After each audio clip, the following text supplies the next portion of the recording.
Hi, this is Sam White.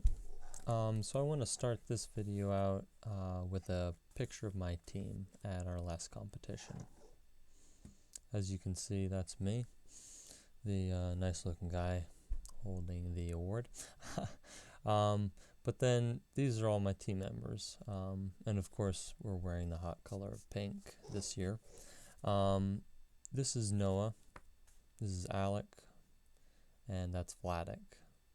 So I'm going to talk a little bit about roles before I get into the main purpose of this video, which is to talk a little bit about the role that I play at a competition in addition to some of the other things I do.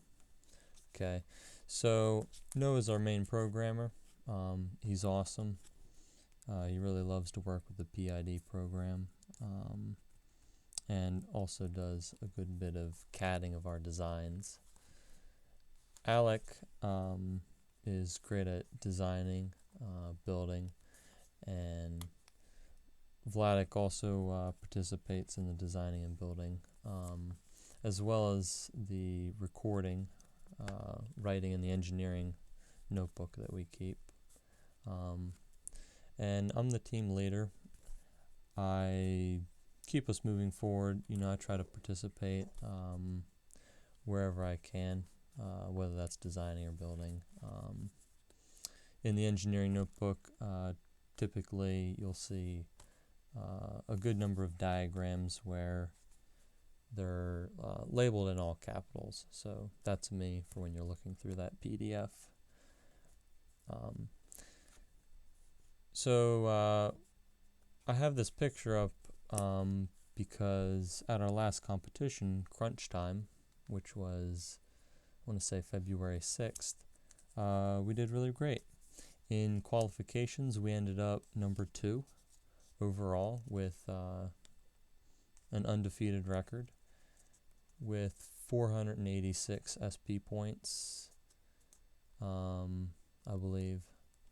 I'd have to recheck the data online, but I think we were only 15 SP points off of the number 1 team, who had just a little bit more than us, and that put us in a very good position as far as who we could select for our alliance partners. This was our first pick, this team here, and then this team over here, that was our third pick. So that is the role that I play at an actual competition where there's actually a lot of things going on. Vladik is the coach, and Noah and Alec are the drivers. Right, that's the rules: 2 drivers, 1 coach. So you don't actually see me on the field in any of the performance videos in the video collection that I put up, right? Although you'll still see these other great guys in pink, but you won't see me. What I'm usually found doing is managing the scouting process, which is accumulation of different efforts that try to narrow down a pecking order, per se, of what teams should be picked. Now, to put this in perspective on why such a system might be important, I'm going to show you a picture of my whole team, which is pretty big. Okay, so there's our coach, Mr. Farron, and then we have 5 teams right here, right? So my team, 4300B, is just one of 5, and I'm also the team leader overall of all the teams. So as far as that goes, I like to stay in touch with all the different people on each team, try and help them work through whatever they need help with, give them advice on, maybe how to resolve conflicts or how to be more efficient. Really, I try to look out for them all. It's a lot of fun. But usually at a competition, one of each of the members on each team helps me scout all the other teams. And to put that in perspective, there's over the past 4 years, we've been at competitions where it's been 80 teams and where it's been like 24. Okay, I'd say average for this year 40, right? 30 to 40. Oh, towards the upper end there. So it's a good amount of teams to talk to between the times of 9 a.m. and 2 p.m., right? That's about when I need a list to hand out to each of the different teams, right? So that each team can have an idea of who is a good robot out on the field, okay? Because what we've found is the rankings for people's performance isn't necessarily everything. So by scouting the teams, which I'm going to tell you about that process, it sort of gives you an insight into how each team is actually doing, right? They weren't necessarily just carried all the way by having a good random selection of partners, right? Or maybe they were really good, but they had a really bad selection of partners and opponents. Okay, so let's see here. So the way that I do the scouting system, actually, let me see. So when I joined robotics freshman year, the way the scouting system was done was there were single sheet, sort of circles and fill in the information blanks, right? We'll call it a worksheet. Okay, and it was 1 page. And we would have a big stack of them. And people on the teams were, encouraged when they had downtime to grab a couple sheets and go talk to people. And since we were all really shy, we were then forced to go talk to people, which was semi-effective at best. But the information on the sheets was geared towards information about the robot, stuff that you could capture with a picture, for instance. What kind of drivetrain they had, what their lift was, things like that. Things that don't necessarily, from my perspective, contribute to a deeper understanding on how they're going to perform if you pick them for a competition, right? So the next year, I decided to overhaul that system. Because in my freshman year there were a little bit of there were a lot of other bright people on the team. There was one person, David. He was really good at programming, and while I dabbled in that a little bit, I didn't get too into it because David had a lot of experience in that area, right? So he sort of took over that role for the team. Right, and then we had other people that were really strong in design or, communication and getting people to work well together. So, I sort of saw scouting as an opportunity to contribute more day of the competition, right? Because I'm not necessarily driving any of these robots, the people that programmed it and the people that, focused on some of the more heavy modifications. They were the guys that were pretty gung-ho about driving it, and I was okay with letting other people drive. I guess my perspective on designing the robot was that, I would try to make it the best that I could, and then do other things during the day to help our performance go better without necessarily being the guy that's, behind the joysticks.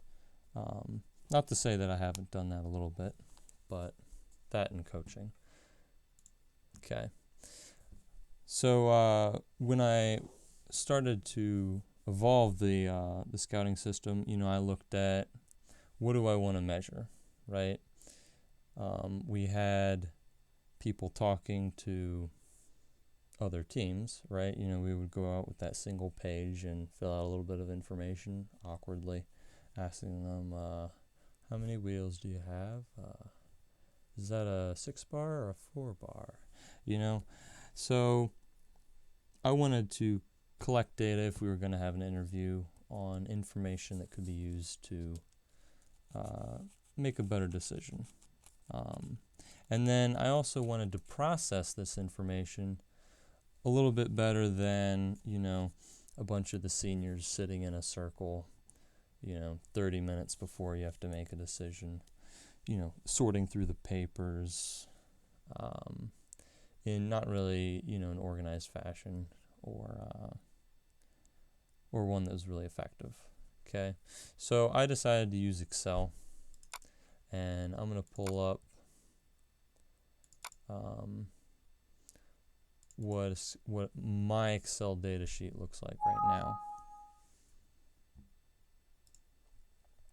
Okay, so this is my blank template that I put together before, let's see, this one was before the Hereford Zone Stampede competition.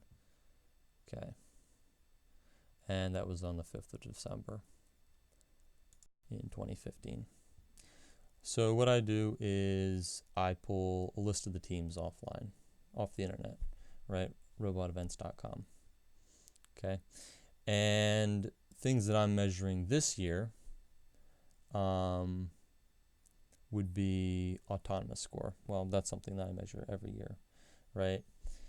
And then, other variables would include the lifting points, right? Elevation level, right? You get different points for whether you lift high or low. Okay, that's useful information that you can use. Elevation weight would be how heavy of a robot can they lift. And while you can put that, quantitatively, a heavy robot or a lift that can lift a heavier robot is better. It's also useful information if you're looking at it on a data table, maybe one of my teams, 4300A, says, hey Sam, we're going up against this alliance partner, or we're going up against this one team, and what kind of information do you have, right? And maybe I'd be able to pull it up and I'd be able to say, okay, they can high lift a heavy robot, that's pretty cool. And it turns out that your opponent's partner is a medium weight robot, and so chances are you're probably going to be facing a robot that can lift someone, right? So that's sort of how some of the communication works with this information. Other things that I'll collect would be ball capacity, right? You can hold a maximum of 4. The more you can hold, the better it goes as far as the score, right? And then this continues on. Some things that are more information driven would be specialty, right? My output for, at least for this competition, Hereford Zone, okay, it included how heavy the robot was, because at this point in December we had a lift on our robot. Okay, so that information is useful because we could only lift light robots, theoretically. Anyway, so that's how specialty, it would, and that's under type, that would basically say whether someone plays as a shooting robot, a lifting robot, or doing both. Okay. Court or location, right? That falls under the same thing, where they shoot on the field, right? If they can be doing full court shots as well as mid court and right in front of the net, then it's a little bit more competitive, right? And also that's good for picking a partner or at least for that, at this point in time in December, we were a full court shooting robot. So we were looking for, on the list, a robot that could shoot half court for when we were making a decision. So the way this works in Excel, right, I'll punch in all these variables, okay, and I'll pull up one that has some information in it. Okay. What it does is it compares this data, okay, to an ideal robot score. I make that based on the rules and based on what I see. Nowhere in the rules it says a maximum autonomous score for a single robot, but in my experience, the highest I have seen, up until December was 25 points from a single robot, right? So I can put this in and it will compare this information, right? This robot, for instance, they had an autonomous score of 7, okay? 7 divided by 25 times a specific weight, all the weights adding up to be 1, okay? That's going to give you your manipulation score. Manipulation with the game objects, okay? And, that looks something like this. You can see D6 divided by D2 multiplied by the weighting right here, D1. Okay, and then it just adds all this together. How I collect that information,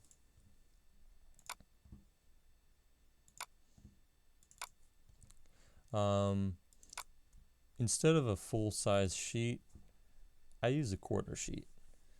A, saves trees. B, it's a lot easier to put on a clipboard and actually fill out.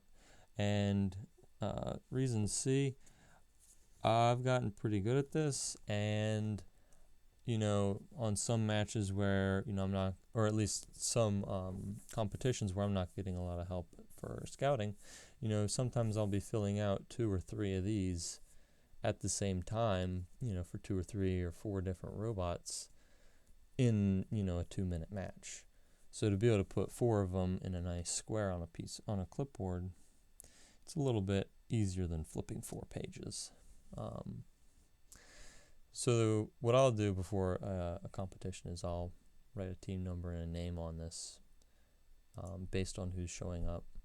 I'll compare that to the actual list of people that show up day of, and I will I'll give a packet of these, usually around 9 to 1 of each person on the team, right? And then I'll take a couple, and we'll basically go out, and for this period up, okay, that's the interview portion. You go talk to them, right? You go up and you ask, person, how's your day going?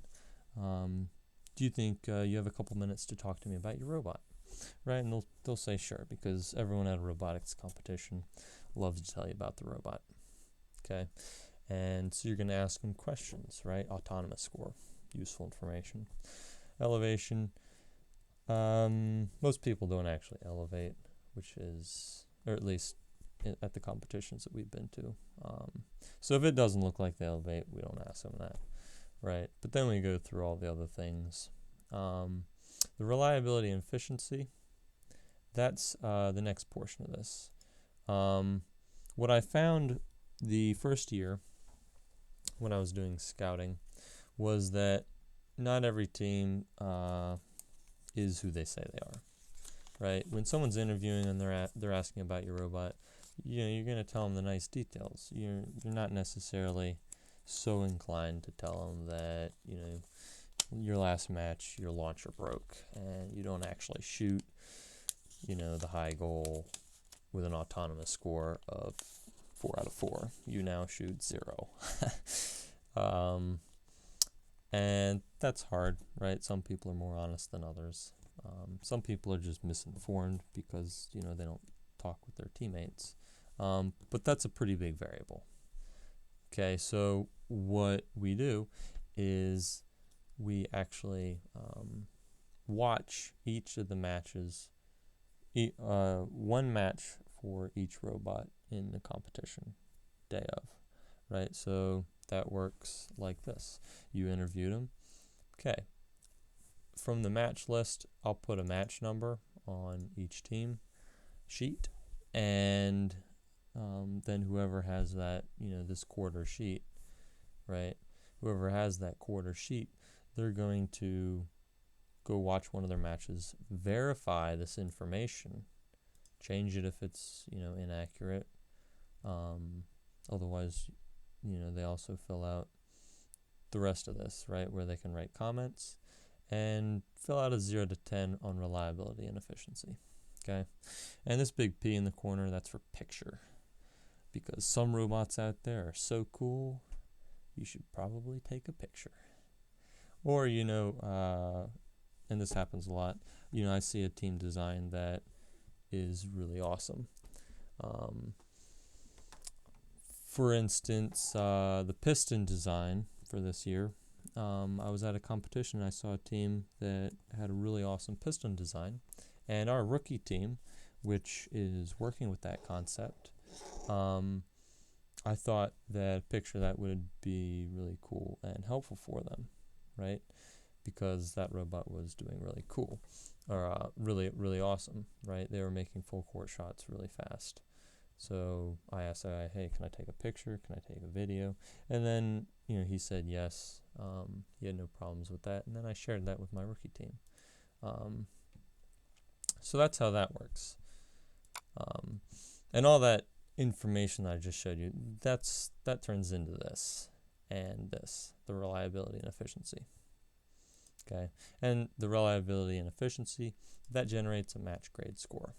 Okay, the manipulation score being, the information from the interview as well as verified information, and then the match grade score is solely from the match. Okay, performance score is the last thing. Okay, that takes into account win points and strength of schedule points. How do I get that? Let's see, let me go to one that has this filled out. Okay, this is the final one of the day. Okay, so what I did is I pulled all this information right off of the information on robotevents.com, the results. And that lets me sort that information. Okay, the number of wins, okay, their points for strength of schedule, how many matches they played. The matches played is useful for when you're calculating not only the maximum number of win points, which should be 2 times the matches played, and then strength of schedule points. You can look and see which one's the maximum, as well as what has been the range in the past. Okay, and then this other information, I just this is just algebra based on some of the information pulled from these documents. Where are those documents? Okay, well, those get downloaded and they look like this. This is matches, and this just gives you scores for all the matches. This document is used to find information for these. Okay, and then the other important one is this one, and this gives you the core information as far as win points and strength of schedule points. And what I do for this, right, I do a little bit of data sorting, right? I filter it and I do A through Z based on team number. And that's important because when it's referencing and pulling this information, I like it to be in the same order. Based on my experience, it avoids a little bit of screw-ups. Granted, I do have to turn those from comma-separated value files to Excel files so that I can do that, but that's okay. Okay. So that all gets accumulated these three scores, right, are sub-scores. They get accumulated into a final score. Okay, that's what I base my rankings on. And what I did this year, which I haven't done in the past years, is actually have this little sheet get filled out by the computer. Okay. Originally, I started out, let's see here.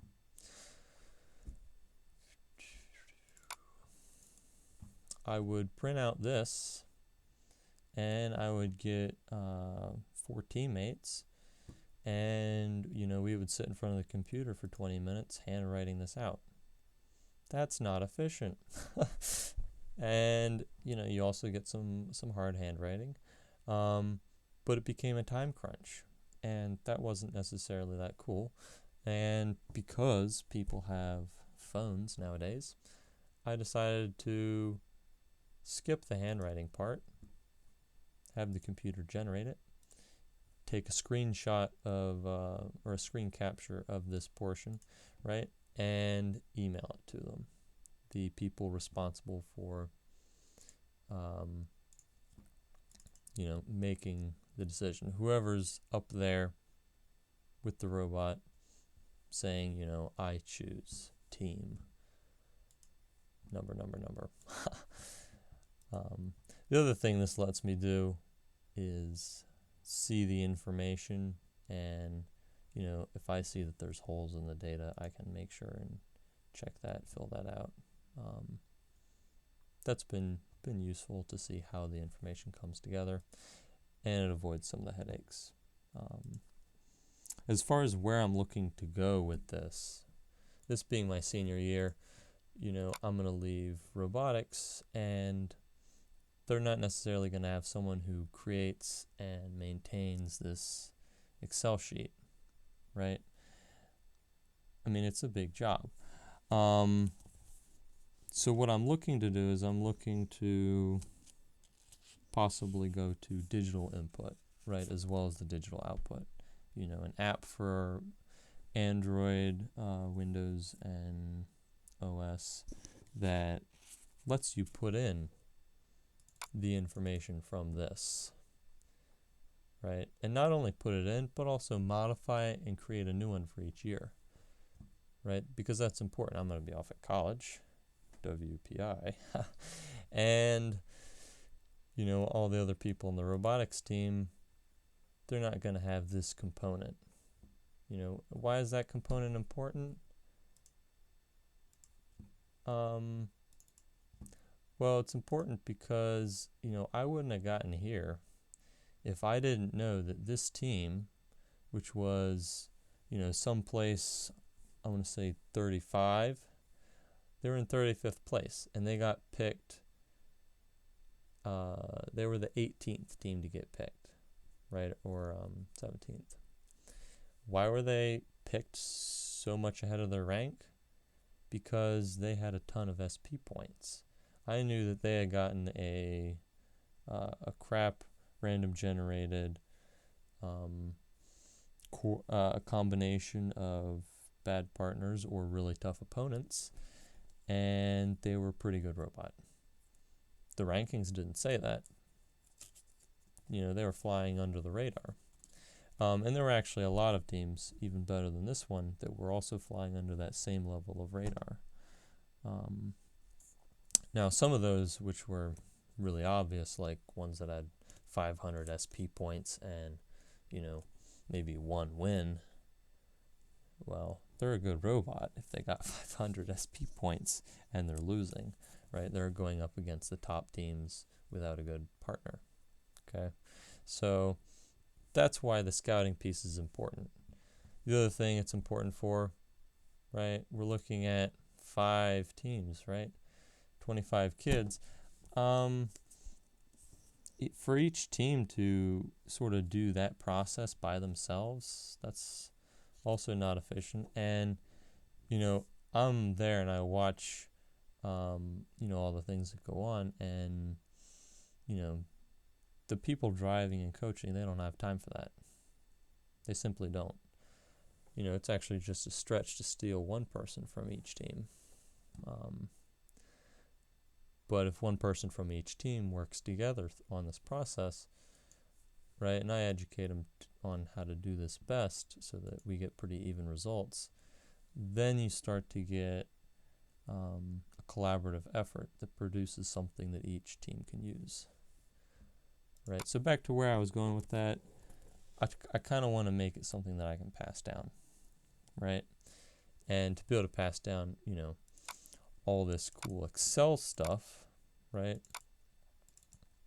Here's what this one looks like from our last one, crunch time. It's a little bit hard. And then, of course, the alternative is I could just make a tutorial on how to actually change all the things in Excel, right? I mean, it's a little bit interesting.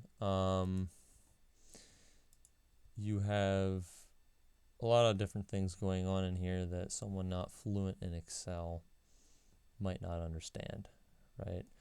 Typically, at least once a competition when I run this, something breaks, I gotta fix it, troubleshoot it, adjust this, that, or the other thing, and you gotta know how to work the software.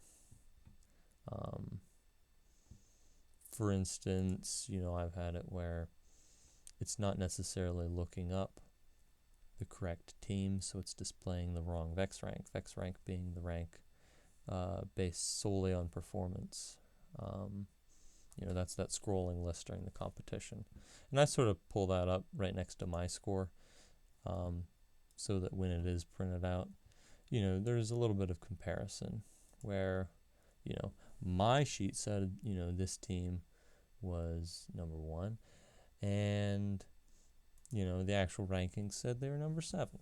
Okay. Actually, for this one, the information isn't complete because there was some people who didn't actually get all the information filled out, and that was because some teams were struggling performance on the field wise, and it became apparent that only 4300B was going to actually have a chance at picking. So I transitioned to just watching matches of people that I needed to choose between, but that's a different story.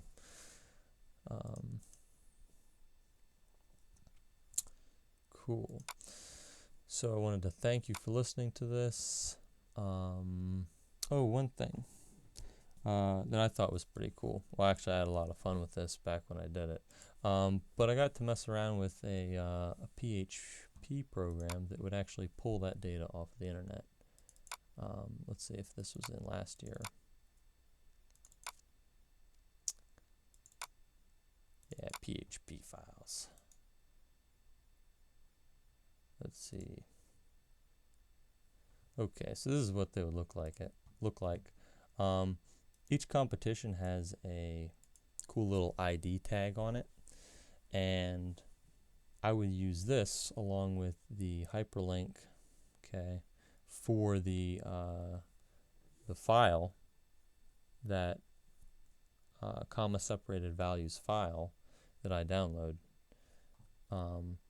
I would be able to have this program sub in this variable here, okay, into this URL based on which competition we are going to, right? That way I wouldn't have to type it in here and here. I could edit it here and know I'm not going to mess up anything in here in the actual URL, okay? And so what it would do is it would get this file and it would put it in the correct folder based on this, okay? And it would also rename it, which is pretty cool. However, I started getting download failures, right? And this was like halfway through 2015, towards some of the end of the competitions. And I was like, why am I getting failures? I've been running this for a year and a half.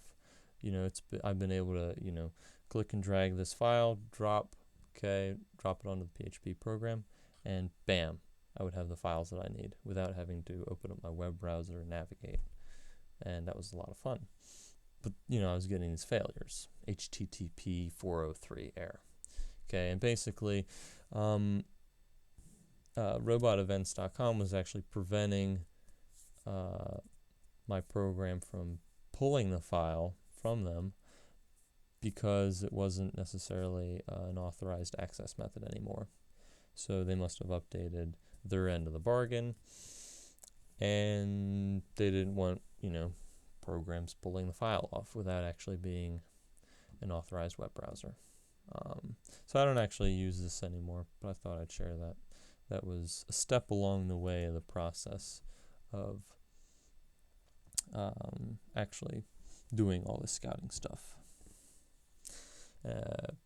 Back to what I was saying. Thank you very much, and I hope you found this a cool insight into some of the things that I do, day of competition wise, in addition to supporting my team and making sure we do real good. By the way, this year where we're holding those awards, at crunch time, we didn't win that one. We it came down to the last match, and they beat us by 20 points. But it was a pretty good run, and all three of the teams there, we had a lot of fun with it. Yeah, thank you. Have a good one.